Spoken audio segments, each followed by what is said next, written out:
In the summer of 1966, pop music really was the king of the castle.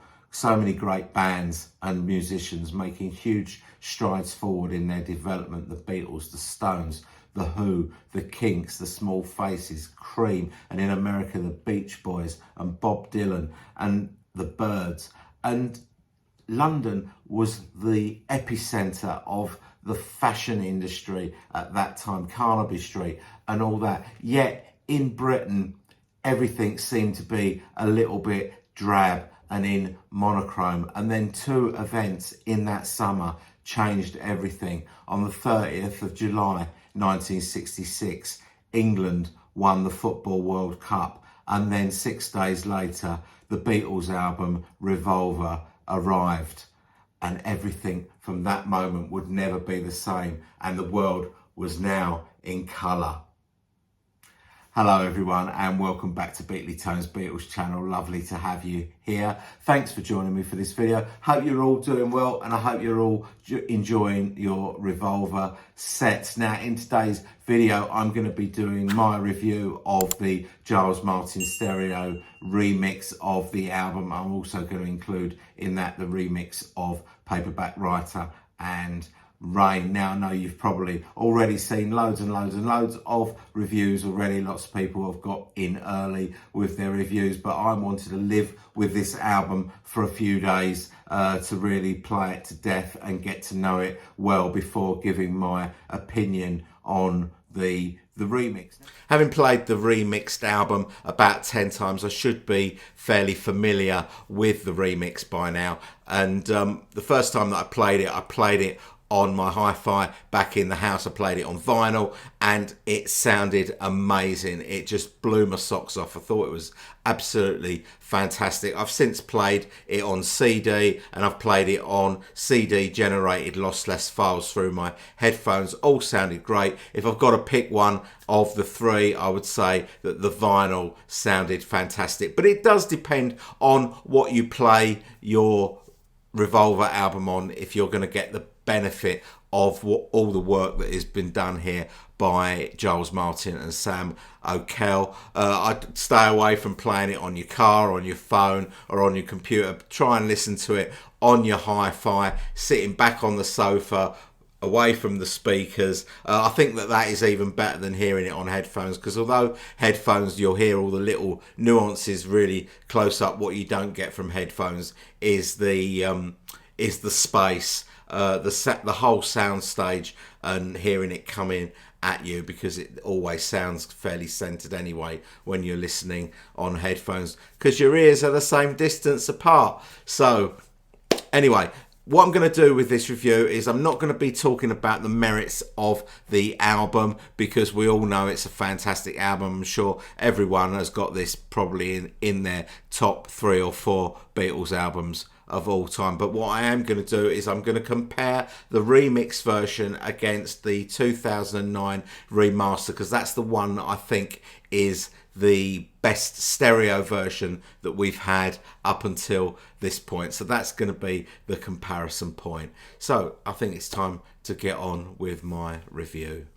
Okay, so what I was hoping for with this remix, I wasn't expecting Giles and Sam to pull up any trees with this remix. All I really wanted was for the vocals and the drums to be in the centre where they should be, the sound stage made bigger and clearer, and I think that's pretty much what we got. So let's kick off the album. Obviously it kicks off with Taxman, and that was the song that we got released early. We'd all heard it before the album had come out, but we hadn't really heard it on physical media. And having played it on the record, the first track that I heard from this album on physical media, it just absolutely blew my mind. I thought it was fantastic. Now on the 2009 remaster, the vocals and the backing vocals are already centered, so obviously that hadn't changed. But what we did have was the bass and the drums and George's rhythm guitar stabs. They were on the left hand channel. So now the bass and the drums are in the middle, and for some reason George's guitar stabs are now on the right channel rather than the left. The bass sounds more punchy. It's fantastic. I mean, it's such a fantastic riff, but it really sounds punchy. And Ringo's drums sound much clearer, much more forward in the mix. The snare sounds really snary. Just have a listen to that little fill that he does after the first verse, which is just all on the snare. Sounds really great. Now what they also did was on the right hand channel on the 2009 we had the tambourine and the cowbell together. Now they've split them up so that the tambourine is still on the right hand channel, but the cowbell has moved to the left hand channel, and consequently you kind of hear them differently, I think, is probably the best way. Some people were saying the cowbell was too loud. I think it's not too loud. I think it's just that it's separate now, so you hear it clearer. I think the tambourine has been turned down a little bit, and I think that's probably the right thing to do, because the tambourine is doing really what the hi-hat is doing. It's just enhancing it a bit, and that's what it's there for. On the 2009, the Aha, Mr. Wilson, Aha, Mr. Heath backing vocals are on the right hand side. That they are now in the centre. So all in all, I was really pleased with Taxman. I think it sounds brilliant. Now, track 2, Eleanor Rigby, the remix on this is absolutely stunning. We've had remixes of this before, once on the Yellow Submarine song track, and then again in 2015 on the remix of the One album. And the version on the One album is excellent. It's a really, really good remix. But there's a couple of things that set this remix apart from even that one. And first thing is, on all the previous versions, where at the end of each verse where Paul goes back and sings all the lonely people, where do they all come from, that kind of like pans across from right to left, and it sounds a little bit weird. It jars a little bit, and that has gone from this version of Revolver. The other thing is the octet.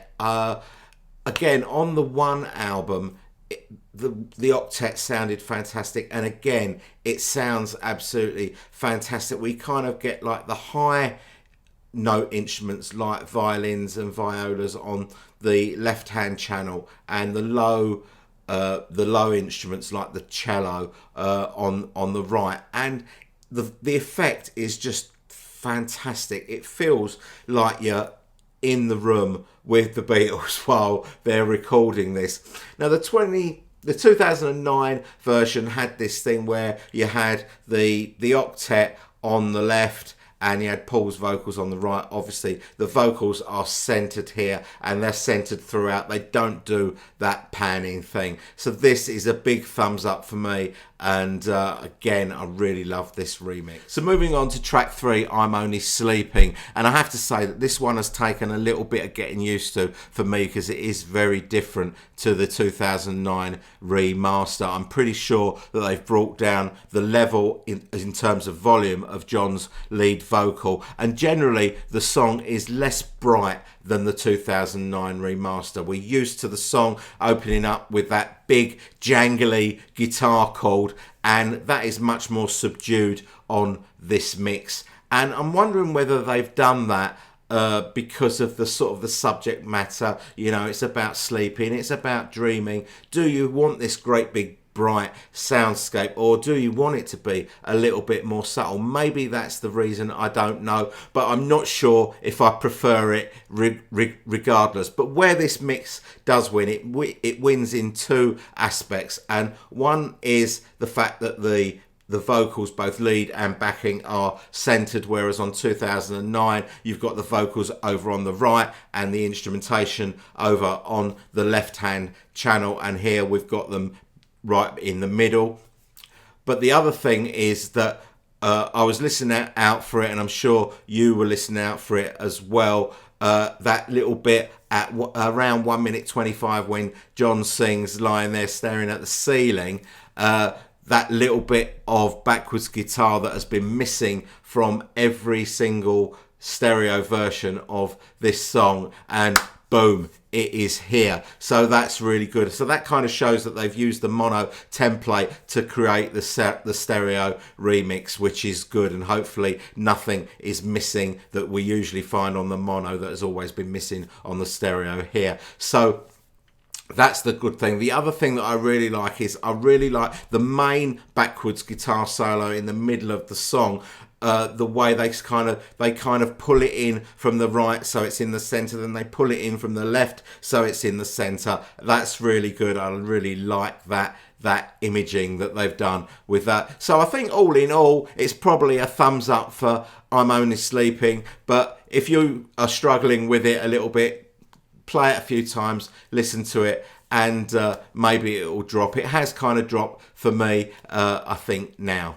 On track 4, Love You Too, I'm hearing a significant difference in the overall clarity and tone of the song. The sitar, for example, you know, so many sitar notes in this song, and every one of them crystal clear, even the ones that seem to kind of merge together. And the tabla, I thought when I first heard this version, I thought there was like extra bits of tabla in there, extra beats that I hadn't heard before. But when I went back and listened to the 2009, they are there. They're just lower down and a little bit more muddy, and you're hearing all these beautiful tones on these drums. The drummer is playing exactly the same thing, but you just hear it with such clarity, and it kind of makes the old version a bit like the pipe music you might hear at your local Bombay tandoori.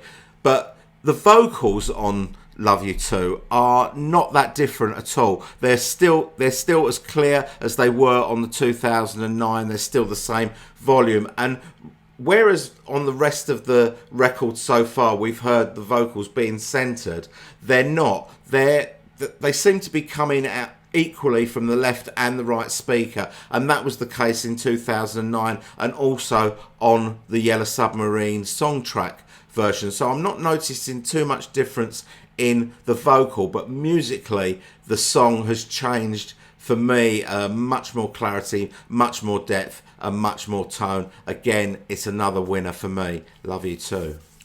Track 5 is Paul's masterpiece, Here, There and Everywhere, and wow, what a job they have done with this song. This is an absolute triumph. Absolutely fantastic. If I might say so, for such a gentle song, this is kind of given a more boisterous treatment, I think.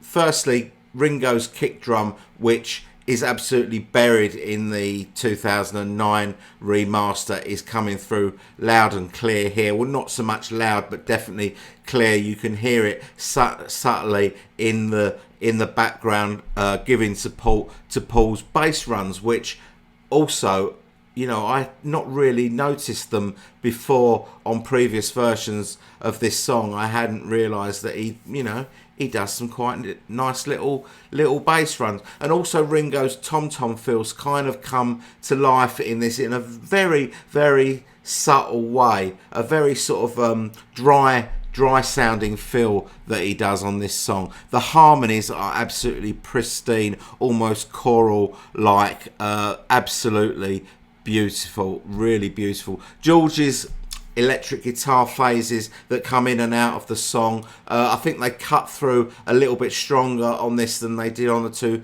2009. Not overly so, but you know, you could. I think they're mixed higher in the mix. The vocals, like Love You Too. I mean, this is a double-tracked vocal, and you get one in each speaker. So again, you hear the vocal coming out of both speakers, but not centralized.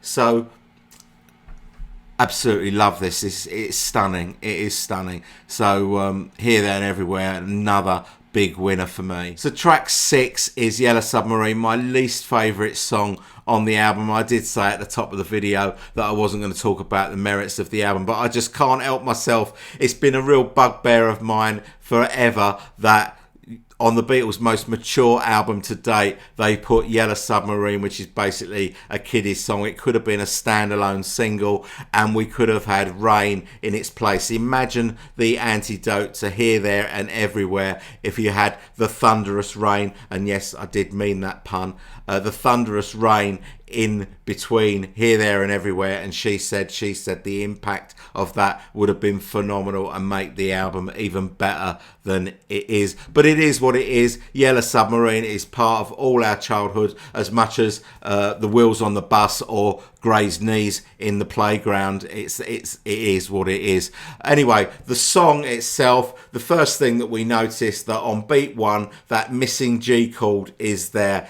In the Town, GD, it's there. It's been missing on every stereo version that there's been.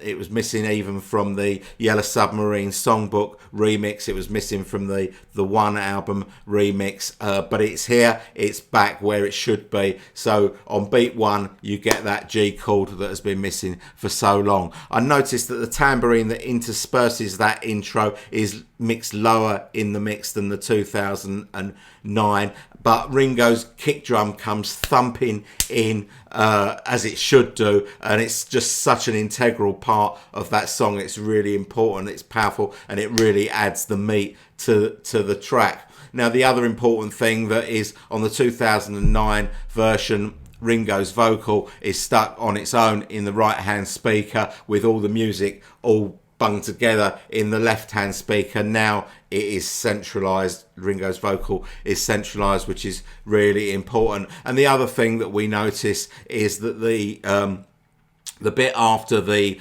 brass band instrumental break in the middle, and We Live the Life of Ease, you get John's repetition, Life of Ease, in the posh voice, which has been also missing from some of the stereo versions. So Yellow Submarine, again, I think he's made an improvement because he's replicated the mono but made it in stereo with vocals in the center. So I know there's lots of people who are fans of Yellow Submarine, and they'll be very pleased with this remix.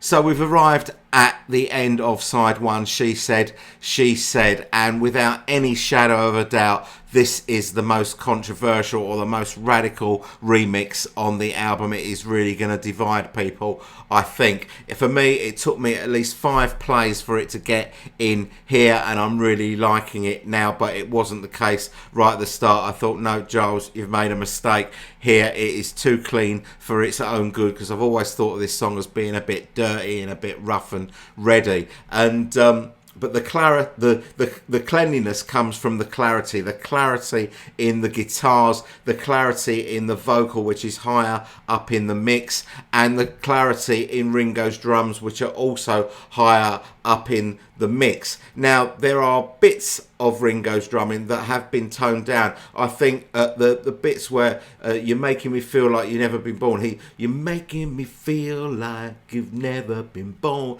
The crashes that he does there have been toned down, and I think that is absolutely the right thing to do, because they were a bit intrusive, and there's no way that the cymbal should be the loudest part of the drum kit, and this is coming from a drummer. So I'm okay with the toning down of Ringo's cymbals on those crashes. Where Ringo's drums really come in is the bit, the When I Was a Boy bit. Everything was right, and he's thumping away like his life depends on it. That is much louder in the mix, and that has a real impact on the meatiness of the song. And everyone talks about Ringo's drumming on the song Rain, but no one ever talks about his drumming on She Said, and it is absolutely fantastic. And you listen to all these fills, he's all over the kit on this song. Brilliant drumming from Ringo. The only disappointing thing for me is that the bass is still muddy. It's muddy on the sort of the 2009, and it's still a little bit muddy. I would have liked to have seen that a little bit further in the mix. The book that comes with Revolver clears up the mystery, and it is Paul that is playing bass on She Said, but I just wish we could hear it a bit more. But I'm getting used to hearing it, and I'd love to know what everyone thinks of this one, because this one will divide people. So side 2 opens with Good Day Sunshine, a song I really love. And to be honest, I'm not really noticing much difference between the 2009 remaster and this one. Both absolutely superb. The vocals are centred on the 2009, and of course they're centred here. The drums may be a little bit louder on this remix, but not overly so, and not that noticeably so. So I'm not really going to say much more about Good Day Sunshine. It's great on both mixes, so let's move on.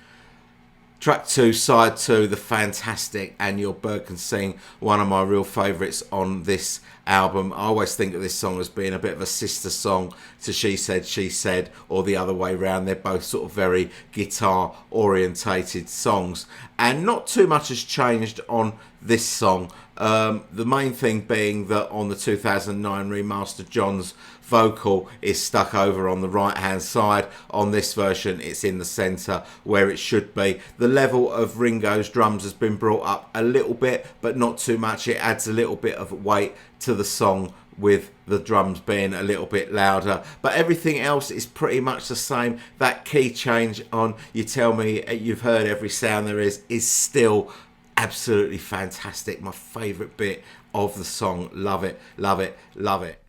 So next up is For No One, which happens to be my favourite song on the Revolver album. Such a brilliant song, such a sad song, such a mature song. So mature, in fact, that it's hard to believe that Paul McCartney was only 23 or 24 when he wrote that song. So on with the mix. Now, in the 2009 mix, which is a bit of a mess, as is the mono mix, you hear the vocals. They're not over to one side, but they are sort of slightly left of centre. Now they're right down the middle where you would expect them to be. Now also on the 2009 mix, on the right hand speaker, you've got the clavichord, the piano, Ringo's drums, all on one speaker, and that has changed.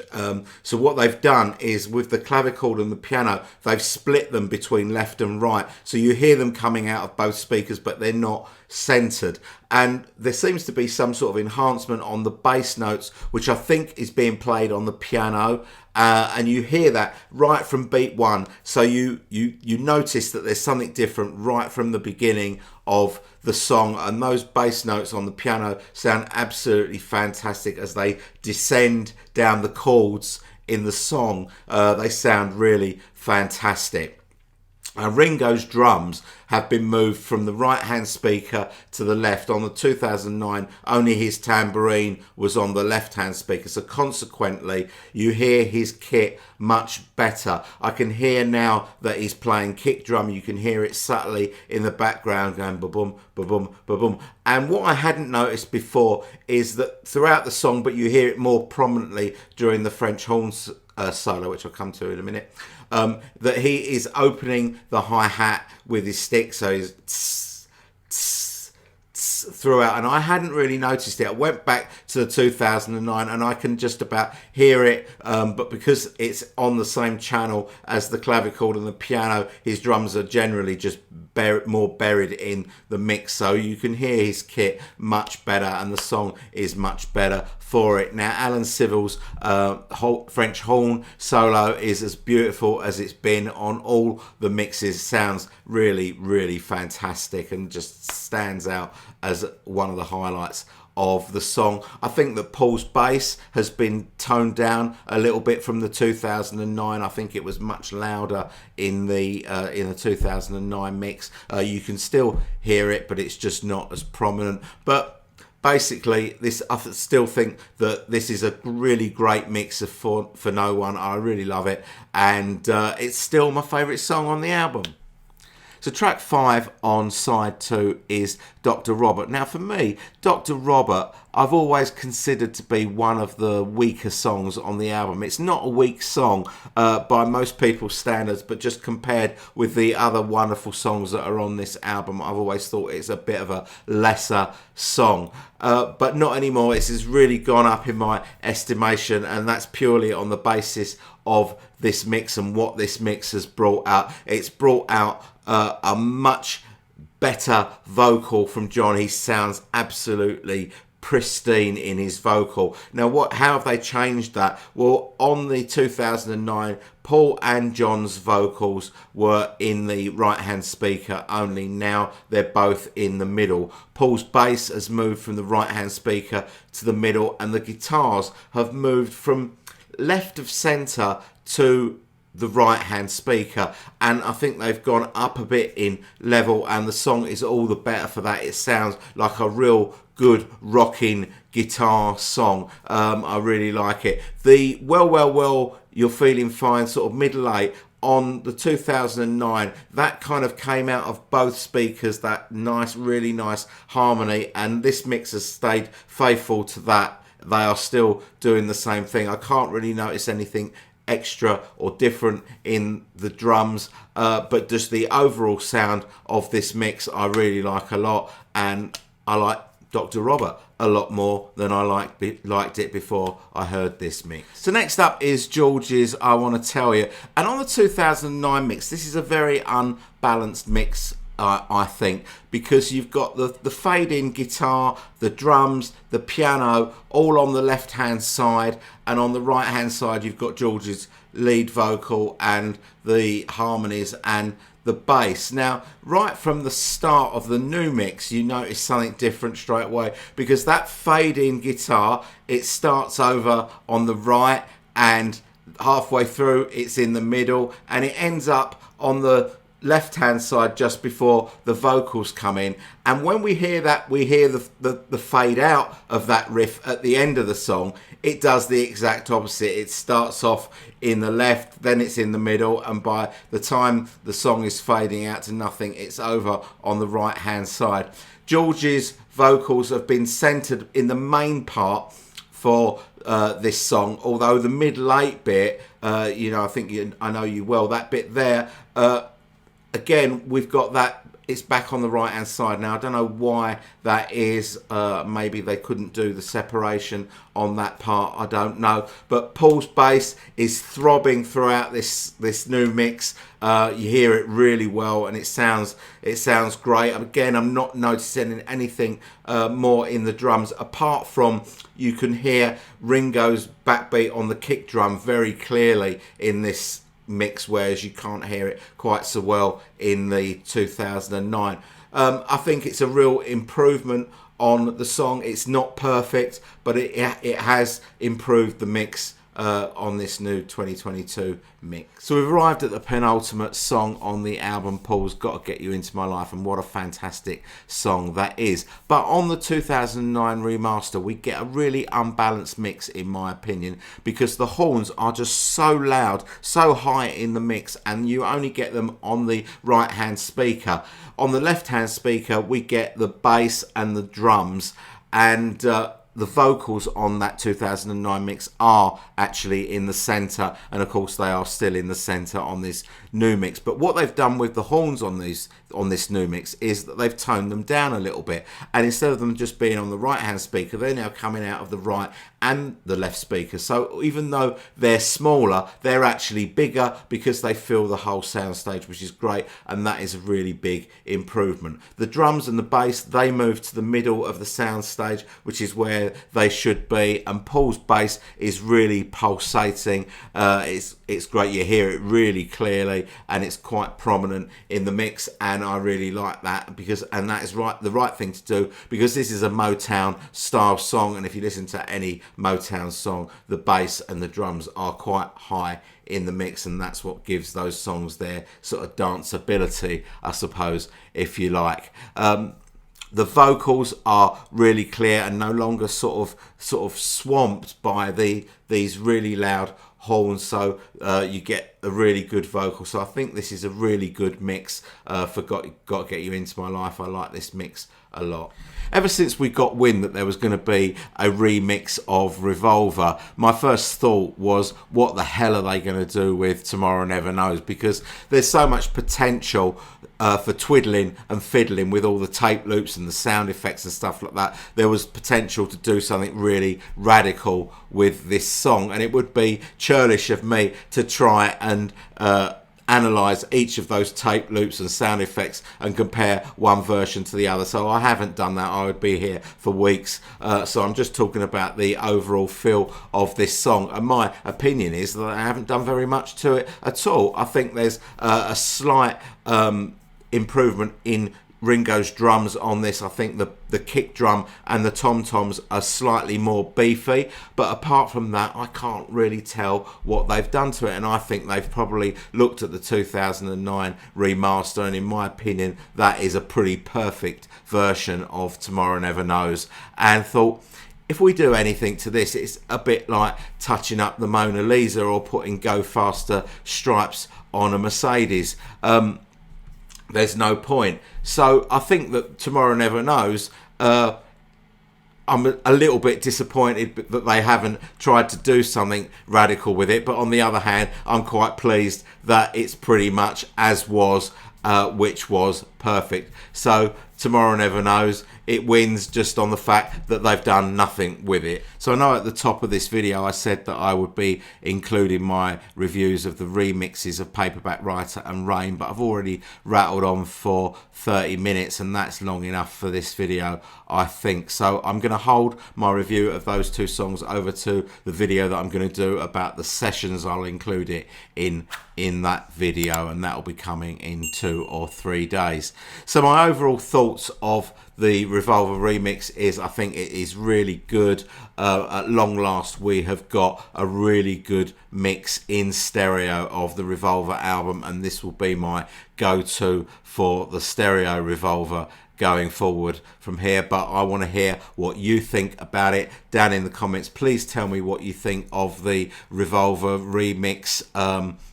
I'm really interested to hear your thoughts on it, whether you like it, you don't like it, what are the hits, what are the misses. Have I missed things in my review that you've spotted? Please tell me about them. As you know, I read all your comments and I will respond to all your comments as soon as I can. So thanks very much for watching this video, long as it was. I hope you enjoyed it, and I will see you all very soon. Thanks very much. Bye bye.